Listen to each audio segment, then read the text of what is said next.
അമ്മ അറിഞ്ഞോ? ശിവേട്ടൻ്റെ കല്യാണമാണ്. ഹോസ്പിറ്റലിൽ കിടക്കുന്ന ദീപുവിനെ കാണാൻ വന്നതാണ് ധന്യ. മിക്കവാറും ദിവസങ്ങളിൽ അവൾ വരും ഹോസ്പിറ്റലിൽ. കോളേജ് ഉള്ളതുകൊണ്ട് എല്ലാ ദിവസവും വരവ് നടക്കില്ല. രാജിയാണ് അവനൊപ്പം മുഴുവൻ സമയവും നിൽക്കുന്നത്. ശിവൻ്റെ കല്യാണക്കാര്യം പറയുമ്പോൾ ഉള്ള തൻ്റെ മകളുടെ മുഖത്തെ സങ്കടം കണ്ടതും അവളുടെ നെഞ്ചൊന്ന് പിടഞ്ഞു. പാവം, അവൾക്കിതൊരിക്കലും സഹിക്കാൻ കഴിയില്ല. ചെറുപ്പം മുതലേ അവൻ നിനക്കുള്ളതാണെന്ന് അവളെ പറഞ്ഞു പഠിപ്പിച്ചത് ഞാനാണ്. കൂടുതലും അവൻ്റെ അച്ഛൻ പോലും അത്രയും പറഞ്ഞിട്ടില്ല. എങ്കിലും ഏട്ടനും അതിന് സപ്പോർട്ടായതുകൊണ്ട് കരുതി ഉറപ്പായും അവൾക്ക് ശിവനെ കിട്ടുമെന്ന്. അച്ഛനും അമ്മയും പറയുന്നത് എത്രയൊക്കെ വാശി പിടിച്ചു നിന്നാലും അവസാനം അവൻ സമ്മതിക്കുമെന്ന്. പക്ഷേ എല്ലാം തകിടം മറയാൻ കുറച്ചു നാൾ മതിയായിരുന്നു. മനസ്സിൽ കണക്ക് കൂട്ടിയതുപോലെ ഒന്നുമായിരുന്നില്ല കാര്യങ്ങൾ. അവരൊരു നെടുവീർപ്പോടെ അവളെ നോക്കി. കുറച്ചു ദിവസം മുന്നേ താനിതറിഞ്ഞിട്ടും അവളോട് പറയാതിരുന്നതാണ്. അറിയുമ്പോൾ അറിയട്ടെ എന്ന് കരുതി. അല്ലെങ്കിലും അവർ ഭാര്യയും ഭർത്താവുമാണെന്ന് അവൾക്കറിയാം. അവരൊരുമിച്ച് ജീവിക്കാൻ തുടങ്ങിയിട്ട് തന്നെ എത്ര നാളായി, പുറത്താർക്കും അറിയത്തില്ലെന്ന് മാത്രം. ഇനി എല്ലാവരെയും അതറിയിക്കാൻ വേണ്ടി കല്യാണം നടത്തുന്നതേ ഉള്ളൂ. ഇനി അവരുടെ കാര്യത്തിൽ ഒന്നിനുമില്ലെന്ന് തീരുമാനിച്ചു കഴിഞ്ഞതാണ്. രാജി തൻ്റെ മകളെ നോക്കി. കൂടുതൽ ഒന്നും പറയാതെ അവൾ അകത്തേക്ക് പോയിരുന്നു. ഇനി നിന്നാൽ കരയും, അതാകും പോയത്. കുറേ നേരമായി ഞാൻ നിൻ്റെ മുന്നിൽ ഇങ്ങനെ ഇരിക്കാൻ തുടങ്ങിയിട്ട്. ഡൽഹിയിൽ നിന്ന് നേരെ ഇങ്ങ് പോന്നതാണ് നിന്നെ കാണാൻ. വീട്ടിൽ പോലും പറഞ്ഞിട്ടില്ല. നിന്നെ കണ്ടിട്ട് സർപ്രൈസായി ചെല്ലുന്നത് പോലെ ചെല്ലാമെന്ന് കരുതിയാണ്. അർജുൻ പറയുന്നത് കേട്ട് ഭദ്ര അവൻ്റെ മുഖത്തേക്ക് നോക്കി. എത്ര നാളായി അവനെ ഒന്ന് കണ്ടിട്ട്. ഇപ്പോൾ നേരിൽ കാണുമ്പോൾ അവൻ്റെ മുഖത്ത് നല്ല ക്ഷീണമുണ്ട്. യാത്ര ചെയ്തു വന്നതിൻ്റെയാകും. പാവം, അവനെ പിടിച്ചിരുത്താൻ തുടങ്ങിയിട്ട് കുറേ നേരമായി. എന്തൊക്കെയോ പറയാനുള്ളതുപോലെ വീർപ്പുമുട്ടലോടെയാണ് അവൾ ഇരിക്കുന്നതെന്ന് അവന് മനസ്സിലായി. ശിവനും അവിടെയുണ്ട്. ഇതിപ്പോൾ എന്തായിരിക്കും കാര്യം? എടി, നീ കാര്യം പറ. നിന്നെ അയാൾ ഇറക്കി വിട്ടോ?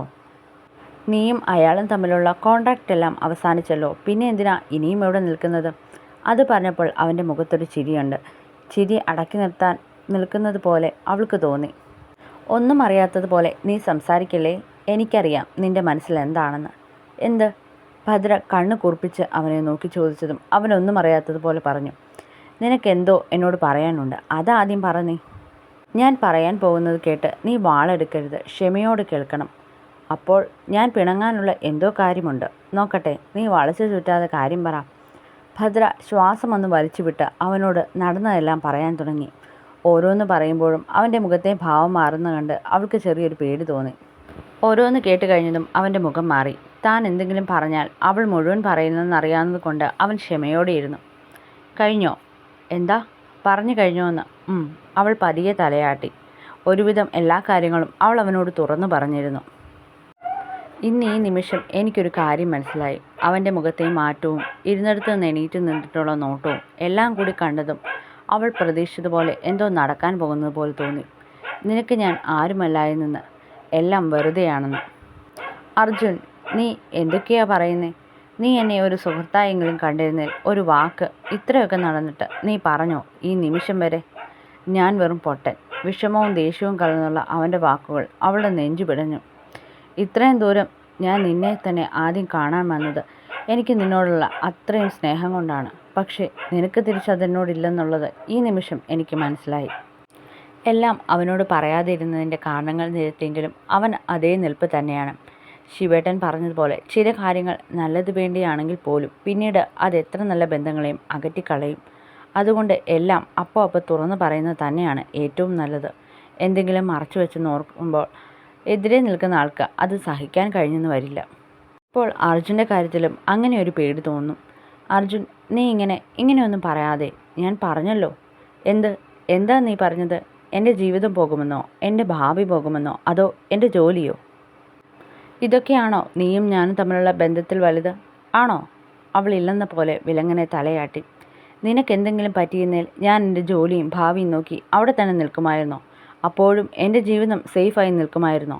ഇല്ല. അവൾക്ക് രണ്ടാമതൊന്ന് ആലോചിക്കേണ്ടി വന്നില്ല അതിനുത്തരം പറയാൻ. അവൻ എന്താണെന്ന് അവൾക്കറിയാം. അല്ലെങ്കിൽ അവളോളം മറ്റാർക്കും അറിയില്ലെന്ന് പറയുന്നതാവും ശരി. അപ്പോൾ നിനക്കറിയാം, എന്നിട്ടാണോ നീ? വേണ്ട, ഇനി ഒന്നും നിന്നോട് സംസാരിച്ചിട്ട് കാര്യമില്ല. എല്ലാം എനിക്ക് മനസ്സിലായി. അവൻ്റെ മുഖത്തൊരു പരിഹാസം നിറഞ്ഞു. ഭദ്രയ്ക്ക് വല്ലാത്ത വിഷമം തോന്നി. അവന് മുന്നിൽ ചെറുതാകുന്നത് പോലെ ഒന്നും മിണ്ടാതെ രണ്ടാളും നിൽക്കുവാണ്.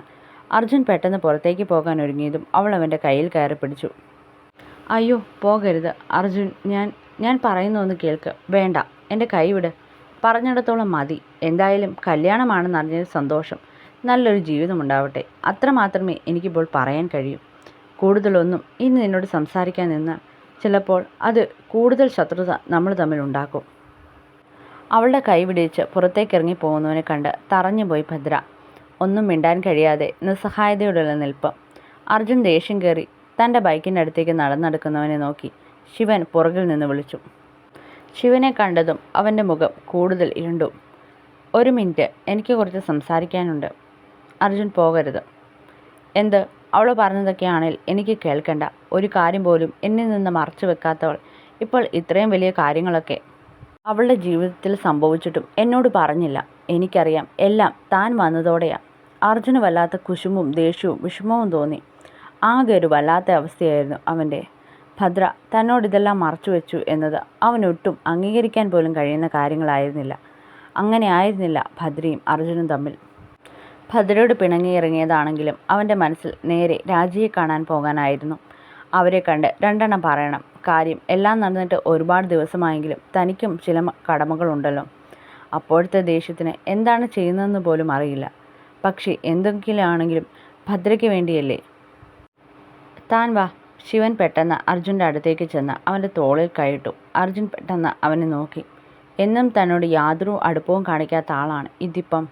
ഓ, കല്യാണമായതുകൊണ്ടാവും, അർജുൻ തൻ്റെ മനസ്സിൽ പറഞ്ഞു. ഇരിക്കെ അർജുനെ പിടിച്ച് ഒരു കസാരയിലേക്ക് ഇരുത്തി അവന് നേരെ ശിവനും ഇരുന്നു.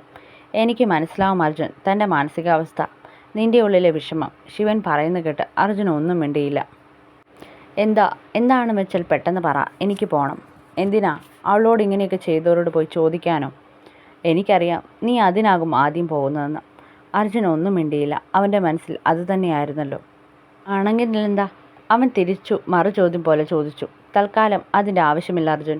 അവനും അവൻ്റെ അമ്മയ്ക്കുമുള്ളത് ശരിക്കും ഞാൻ കൊടുത്തിട്ടുണ്ട്.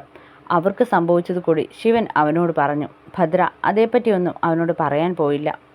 അവനത് കൂടുതൽ വൈരാഗ്യം അവരോടുണ്ടാക്കിയാലോ എന്ന് കരുതി. എല്ലാം കേട്ടതും അർജുൻ്റെ മുഖമൊന്ന് അയഞ്ഞു. ഇനി ഒരിക്കലും അവർ ഭദ്രയെ ഒന്നും ചെയ്യില്ല. അത് ഞാൻ നിനക്ക് തരുന്ന ഉറപ്പാണ്. അങ്ങനെ ഒരു ചിന്ത പോലും അവരിൽ ഉടലെടുത്താൽ പിന്നെ അവരുണ്ടാവില്ല ഈ ഭൂമിയിൽ. ഇത് ശിവൻ പറയുന്നതാണ്. അത് പറയുമ്പോൾ ശിവൻ്റെ മുഖത്ത് രണ്ടു പേരോടുമുള്ള ദേഷ്യം നിറഞ്ഞു. അർജുൻ. മറ്റങ്ങ് നോക്കിയിരിക്കുന്നവനെ ശിവൻ വിളിച്ചതും അവനെ നോക്കി. നീയും ഭദ്രയും തമ്മിൽ ഇതിൻ്റെ പേരിൽ അകലാൻ പാടില്ല. എനിക്ക് അവളോട് അങ്ങനെ പിണങ്ങിയിരിക്കാനൊന്നും കഴിയില്ല. പക്ഷേ ഞാനിപ്പോൾ മിണ്ടില്ല. ഒരു നിമിഷത്തേക്കാണെങ്കിലും അവൾ എന്നെ മാറ്റി നിർത്തിയില്ലേ, അതെനിക്ക് സഹിക്കാൻ കഴിഞ്ഞില്ല. അർജുൻ്റെ തൊണ്ടയിടറി. നീ ഇപ്പോൾ എടുത്തു ചാടിയില്ലേ, അതുപോലെ എടുത്തു ചാടി എന്തെങ്കിലും ചെയ്യുമോ എന്ന് കരുതിയാണ് അവളൊന്നും പറയാതെ മറച്ചു വെച്ചത്. പെട്ടെന്നുള്ള ദേഷ്യത്തിൽ നീ എന്തെങ്കിലും അവരെ പോയി ചെയ്താൽ അതോടെ നിന്റെ ജീവിതം കൂടി പോകും. അവൾ പേടിച്ചത് അതായിരുന്നു. നിന്നോടുള്ള സ്നേഹം കൊണ്ടല്ലേ അവളെ കൊണ്ട് അങ്ങനെ തോന്നിപ്പിച്ചത്. അവൾക്ക് എല്ലാത്തിനേക്കാളും വലുത് നീ തന്നെയായിരുന്നു. അവൻ പറയാതെ തന്നെ അതെല്ലാം അർജുന് അറിയാവുന്ന കാര്യങ്ങളായിരുന്നല്ലോ. അർജുൻ, താൻ ഇങ്ങനെ ഇപ്പോഴും ദേഷ്യം പിടിച്ചിരിക്കാതെ. ശിവൻ ഇങ്ങനെയൊക്കെ സംസാരിക്കുന്നുണ്ട്. ആ സത്യത്തിൽ അർജുൻ അതിശയം തോന്നി. താൻ കണ്ടതോ മിണ്ടിയതോ ആയ ആളെയല്ല ഇന്ന് തൻ്റെ മുന്നിലിരിക്കുന്നത്. ഭദ്ര അവളാണ് ഇതിനൊക്കെ പിന്നിലെന്ന് ഓർത്തതും അവൻ്റെ ചുണ്ടിൻ കോണിലൊരു പുഞ്ചിരിയുണ്ട്. എനിക്ക് ആരോടും ദേഷ്യമൊന്നുമില്ല. കല്യാണം വരെ ഉറപ്പിച്ചു വെച്ചിട്ട് ഇപ്പോഴല്ലേ അവൾ എന്നോട് പറഞ്ഞത്. അതുകൊണ്ട് കുറച്ച് ദിവസം ഇങ്ങനെ അങ്ങ് പോയാൽ മതി. അത് കഴിഞ്ഞ് ഞാനൊന്ന് ആലോചിക്കട്ടെ, മിണ്ടണോ വേണ്ടയോ എന്ന്. ഇരുന്നിടത്ത് നിന്ന് എണീറ്റുകൊണ്ട് അവൻ പറഞ്ഞതും ശിവന് മനസ്സിലായി അവൻ വാശിയിൽ തന്നെയാണെന്ന്. ഇനി അവനോട് കൂടുതലൊന്നും പറഞ്ഞിട്ട് കാര്യവുമില്ലെന്ന്. അവനെയും കുറ്റം പറയാൻ പറ്റില്ല. ഭദ്രയെ അവൻ അത്രയ്ക്ക് ജീവനാണ്. ശരിക്കും പറഞ്ഞാൽ ഏതൊരാൾക്കും അസൂയ തോന്നുന്ന സ്നേഹം. ഇനി കൂടുതൽ സംസാരിച്ചാൽ ശരിയാവില്ല. കാണാം. അത്രയും പറഞ്ഞവൻ പുറത്തേക്കിറങ്ങി പോകുമ്പോൾ ശിവൻ പതിയെ ശബ്ദമില്ലാതെ ചിരിച്ചു. അർജുനും ശരിക്കും വിഷമമായെന്ന് അവനറിയാം. അതിനേക്കാൾ അവനിലൊരു തരം വാശിയായിരുന്നു. ഇപ്പോഴും ചെറിയ കുട്ടികളെ പോലെയാണ് രണ്ടുപേരുമെന്ന് ശിവന് തോന്നി. അർജുൻ്റെയും പെരുമാറ്റം ആ വിധമായിരുന്നു. ചെറിയ പിള്ളേരുടെ വാശി. അർജുൻ്റെ വണ്ടി ഗേറ്റ് കടന്ന് പുറത്തേക്ക് പോകുന്നത് കണ്ട് നെടുവീർപ്പോടെ ഭദ്ര ജനാലയ്ക്കരികിൽ നിന്നു. പറയാതിരുന്നതിൻ്റെ വാശിയും ദേഷ്യവും സാരമില്ല. 2 ദിവസം കഴിയുമ്പോൾ ശരിയായിക്കോളും. റൂമിലേക്ക് കയറി വന്ന് ശിവൻ പറഞ്ഞതും ഭദ്ര അവനെ ഒന്ന് നോക്കിയിട്ട് വീണ്ടും പഴയപടി പുറത്തേക്ക് കണ്ണു നട്ടു നിന്ന്. ശിവൻ അത് കണ്ട് ശ്വാസമൊന്ന് വലിച്ചുവിട്ട് അവളുടെ അരയിലൂടെ കൈയിട്ട് അവളുടെ തോളിൽ തലവെച്ച് നിന്ന്. വിഷമിക്കാതെ അവനോട് ഞാൻ സംസാരിച്ചു. കുറച്ച് ദിവസം കഴിയുമ്പോൾ ഈ ദേഷ്യമൊക്കെ ഒന്നടങ്ങുമ്പോൾ അവൻ തന്നെ നിന്നോട് മിണ്ടുമെന്നാ പറഞ്ഞത്. അതുവരെ കുഞ്ഞൊരു പിണക്കം, അധികം ആയുസ്സില്ലാത്ത ഒരു ചെറിയ പിണക്കം. അവളുടെ അരയിൽ വെച്ചിരിക്കുന്ന തൻ്റെ കൈ മുറുക്കിക്കൊണ്ട് അവൻ അവളുടെ പിൻകഴുത്തിലായി ഉരുമിക്കൊണ്ട് പറഞ്ഞു.